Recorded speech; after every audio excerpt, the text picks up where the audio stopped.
নমস্কার বন্ধুরা, সুবলয় রান্নার ঘরে আপনাদের স্বাগত। আজ বানাবো আমি কাতলা মাছের মাথা দিয়ে বাঁধাকপি। নিয়েছি এখানে 2 পিস আছে কাতলা মাছের মাথা। আমি ধুয়ে পরিষ্কার করে ভেজে রেখেছি।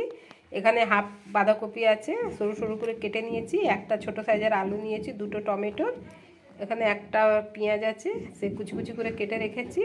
ধনে জিরে হলুদ গুঁড়ো আছে, আর এখানে আদা রসুন বাটা আছে। কড়া বসিয়ে দিয়েছি, দিয়ে দেবো সর্ষের তেল। তেলটা গরম হয়ে গেছে, দিয়ে দেবো অল্প হলুদ। আলুটা ভেজে নেব।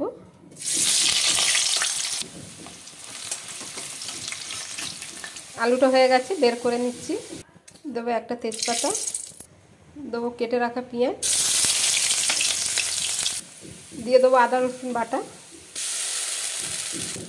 দেবো হলুদ গুঁড়ো, দিয়ে দেবো ধনে গুঁড়ো, দেবো জিরে গুঁড়ো, দিয়ে দিলাম কেটে রাখা টমেটো, দিয়ে দেবো ভেজে রাখা মাছ।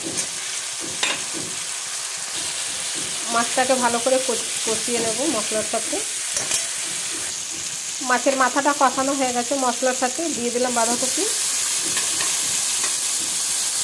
আমার সব বাঁধাকপিটা দেওয়া হয়ে গেছে। আমি লবণ একটু পরে দেব, একটু গলে গেলে তারপরে দেব। বাঁধাকপিটা একটু গলে গেছে, দিয়ে দিলাম স্বাদ মতো লবণ, দেবো চেরা কাঁচা লঙ্কা। ভালো করে নাড়িয়ে চাড়িয়ে ঢাকনা বন্ধ করে সেদ্ধ হতে দেব। দিয়ে দেবো ভেজে রাখা আলু। আমার বাঁধাকপিটা হয়ে এসছে, আর একটু হলে হয়ে যাবে। তারপরে আমি অন্য একটা পাত্রে নামিয়ে নেব। দিয়ে দেবো অল্প চিনি, দিলাম মটরশুঁটি,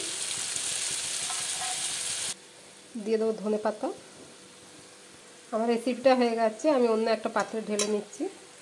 আমার কাতলা মাছের মাথা রেডি হয়ে গেছে বন্ধুরা, বাঁধাকপি দিয়ে। যদি আপনাদের আমার এই ভিডিওটা ভালো লেগে থাকে তাহলে লাইক কমেন্ট সাবস্ক্রাইব অবশ্যই করবেন। ধন্যবাদ।